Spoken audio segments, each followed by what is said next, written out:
Universidad UNAD. Curso de software avanzado para ingeniería. Nos encontramos en la fase 3 que trata de la sustentación de cada uno de los instrumentos virtuales desarrollados en el punto 1 en el Software LabVIEW. Mi nombre es Luis Ángel Acevedo Vélez y hago parte del grupo 59. El tutor asignado es Pablo Andrés Vaca. Hago parte del programa de Ingeniería Electrónica y vivo en Bogotá. En el punto 1 se debe realizar un instrumento virtual que le permita a un usuario encender aleatoriamente una matriz LED. El usuario debe poder establecer: primero, el número de filas y columnas de la matriz LED. Este debe ser un valor entre 3 y 12, tanto para el número de filas como de columnas. Segundo, el número de LED a encender, los cuales no puede superar la cantidad de LEDs de la matriz. Comenzamos con el panel frontal, en el cual podemos ver la interfaz y se puede establecer el número de filas y columnas de la matriz LED, con valores entre 3 y 12. Además, se puede definir el número de LED a encender, teniendo en cuenta que no debe superar la cantidad total de LED de la matriz. Utilizamos varios elementos como son: un array o arreglo de LED. Es el elemento visual más grande y representa una matriz que podría indicar el estado de cada LED entre encendido y apagado. También tenemos el número de filas y número de columnas, los cuales son controles numéricos que determinan el tamaño del arreglo de LED activos. Para parametrizar los LED encendidos tenemos un campo numérico el cual restringe la cantidad de LED encendidos y utilizamos la etiqueta LED encendidos para indicar la cantidad de LED encendidos aleatoriamente en el arreglo. Asimismo, tenemos los botones iniciar, que como su nombre lo indica, inicia el proceso del programa, y el botón parar, que detiene el proceso que fue iniciado con el botón iniciar. Ahora vamos a sumergirnos en el corazón del instrumento virtual, el diagrama de bloques de LabVIEW. Observamos que la ejecución principal del programa reside dentro de un bucle, while. Este bucle garantiza una operación continua hasta que se le indique detenerse. El usuario introduce el número de LED que desea encender a través del control LED a encender. Esta entrada es fundamental para determinar cuántos LED en la matriz deberían encenderse de manera aleatoria. La generación de la matriz LED se realiza con funciones específicas de LabVIEW. Para crear un array bidimensional. Estos arrays son matrices donde cada posición representa un LED. Un LED encendido puede representarse con un 1 y un LED apagado con un 0. Una serie de funciones matemáticas y lógicas garantizan que solo el número especificado de LED esté encendido en la matriz. A través de estas operaciones, el programa verifica y asegura que no excedamos el número máximo de LED encendidos que el usuario ha configurado. Una vez que se genera la matriz aleatoria, se envía el indicador de matriz LED en el panel frontal. Este indicador visualiza gráficamente qué LED están encendidos y cuáles están apagados. Una vez configurados los parámetros, al presionar iniciar, la matriz LED reflejará el patrón aleatorio de LED encendidos. Si se desea detener el proceso, simplemente se presiona parar o stop. Para validar nuestra solución, hemos preparado una serie de datos de prueba y sus resultados esperados, los cuales se encuentran relacionados en la tabla 1. Relación de datos de prueba y resultados. En la primera prueba de simulación establecemos 3 filas, 3 columnas y deseamos encender 5 LED. Como podemos ver y validar, se encienden 5 LED aleatoriamente en la matriz total de 9 LED. En la segunda prueba de simulación, establecemos 4 filas, 4 columnas y deseamos encender 10 LED. Esperaríamos ver 10 LED encendidos aleatoriamente, en la matriz de total de 16 LED. En la tercera prueba de simulación, establecemos 6 filas, 6 columnas y deseamos encender 20 LED. Esperaríamos ver 20 LED encendidos aleatoriamente en la matriz de 36 LED. En la cuarta prueba de simulación, establecemos 8 filas, 8 columnas y deseamos encender 40 LED. Esperaríamos ver 40 LED encendidos aleatoriamente en la matriz de 64 LED. En la quinta prueba, establecemos 12 filas, 12 columnas y deseamos encender 100 LED. Esperaríamos ver 100 LED encendidos aleatoriamente en la matriz de 144 LED. En la sexta y última prueba, establecemos 5 filas, 5 columnas y deseamos encender 10 LED. Esperaríamos ver 10 LED encendidos aleatoriamente en la matriz de 25 LED. Ahora en el punto 2 se realiza un instrumento virtual, que le permita a un usuario hacer el cálculo de capacitancia equivalente para n cantidad de capacitores en serie y paralelo. El usuario debe poder establecer, primero, un arreglo en el cual podrá agregar o eliminar elementos y sobre el cual se calculará la capacitancia equivalente. Segundo, seleccionar entre serie y paralelo para calcular la capacitancia equivalente. En el panel frontal de la View, que es donde el usuario interactúa con el programa. En la parte superior, vemos botones para agregar y eliminar valores de capacitores que se ingresan en el arreglo llamado valores. El usuario puede ingresar el valor de cada capacitor y luego seleccionar si está en serie o paralelo.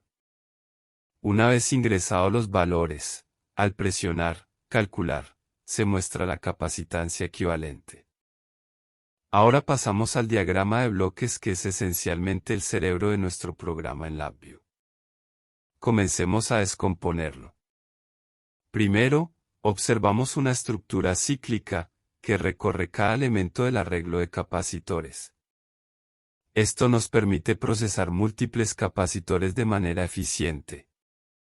Para cada capacitor, determinamos si está en serie o paralelo usando una estructura condicional. Dependiendo de la elección, utilizamos diferentes fórmulas para calcular la capacitancia. Después de determinar la configuración y aplicar la fórmula adecuada, sumamos todas las capacitancias equivalentes para obtener un único valor. Este valor se presenta al usuario en el panel frontal. Una vez procesados todos los capacitores, el programa muestra el resultado final y espera que el usuario ingrese nuevos datos o cierre el programa.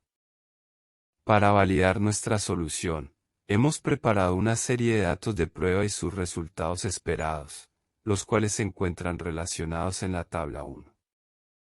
Relación de datos de prueba y resultados. En la primera prueba de la simulación establecemos unos valores de capacitores en serie.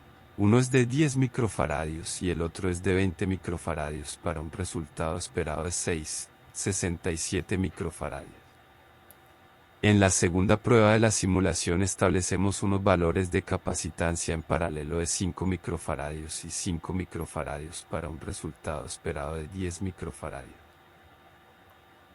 En la tercera prueba de la simulación establecemos unos valores de capacitancia en serie de 30 microfaradios, 15 microfaradios y 5 microfaradios para un resultado esperado de 3,33 microfaradios.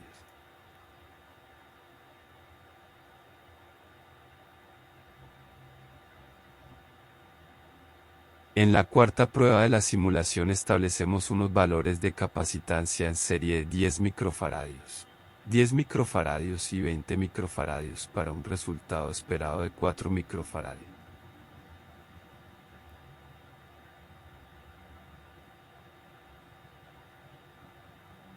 En la quinta prueba de la simulación establecemos unos valores de capacitancia en serie de 5 microfaradios, 20 microfaradios y 10 microfaradios para un resultado esperado de 2,86 microfaradios.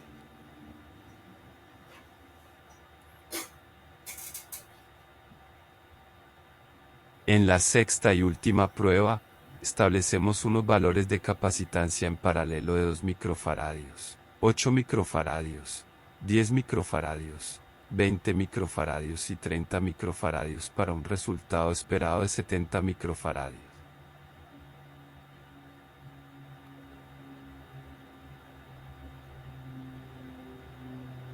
En el punto 3 se realizó un instrumento virtual que le permite a un usuario hacer el cálculo del divisor de voltaje entre dos resistencias. El usuario debe poder establecer: primero, el valor de dos resistencias para hallar el divisor. Este debe ser un valor entre 220 y 100.000. Segundo, el valor del voltaje de entrada. Este debe ser un valor entre 5 y 50. El instrumento virtual debe entregar el voltaje de cada resistencia. Ahora, echemos un vistazo al panel frontal. Aquí es donde el usuario interactúa con el programa. Pueden establecer el valor de las resistencias, que oscila entre 220 y 100.000 ohmios, y el voltaje de entrada, que va de 5 a 50 voltios. Los resultados se ven en las etiquetas voltaje resistencia 1 y voltaje resistencia 2. De acuerdo con el diagrama de bloques, que es el corazón de nuestro programa. Aquí, hemos utilizado fórmulas para calcular el voltaje en cada resistencia. Estas fórmulas se basan en las ecuaciones dadas. Como puedes ver, las ecuaciones toman el voltaje de entrada y los valores de resistencia para calcular el voltaje en cada una de las resistencias. Para validar nuestra solución, hemos preparado una serie de datos de prueba y sus resultados esperados, los cuales se encuentran relacionados en la tabla 1. Relación de datos de prueba y resultados.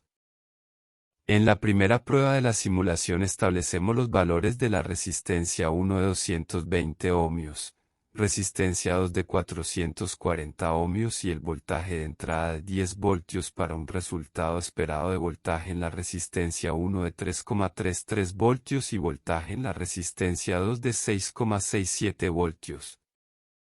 En la segunda prueba de la simulación establecemos los valores de la resistencia 1 de 1 kilo ohmios, resistencia 2 de 1 kilo ohmios y el voltaje de entrada de 20 voltios para un resultado esperado de voltaje en la resistencia 1 de 10 voltios y voltaje en la resistencia 2 de 10 voltios. En la tercera prueba de la simulación establecemos los valores de la resistencia 1 de 500 ohmios, resistencia 2 de 1 kilo ohmios y el voltaje de entrada de 15 voltios para un resultado esperado de voltaje en la resistencia 1 de 5 voltios y voltaje en la resistencia 2 de 10 voltios. En la cuarta prueba de la simulación establecemos los valores de la resistencia 1 de 5 kilo ohmios, resistencia 2 de 10 kilo ohmios y el voltaje de entrada de 30 voltios para un resultado esperado de voltaje en la resistencia 1 de 10 voltios y voltaje en la resistencia 2 de 20 voltios. En la quinta prueba de la simulación establecemos los valores de la resistencia 1 de 50 kilo ohmios, resistencia 2 de 25 kilo ohmios y el voltaje de entrada de 40 voltios para un resultado esperado de voltaje en la resistencia 1 de 26,67 voltios y voltaje en la resistencia 2 de 13,33 voltios. En la sexta y última prueba, establecemos los valores de la resistencia 1 de 10 kilo ohmios, resistencia 2 de 10 kilo ohmios y el voltaje de entrada de 50 voltios para un resultado esperado de voltaje en la resistencia 1 de 25 voltios y voltaje en la resistencia 2 de 25 voltios. Como puedes ver, nuestro instrumento virtual calcula con precisión el divisor de voltaje en ambas resistencias. Y eso es todo. Esperamos que esta sustentación cumpla con los objetivos de la fase 3 y que los instrumentos virtuales sean lo esperado. Gracias por ver este video.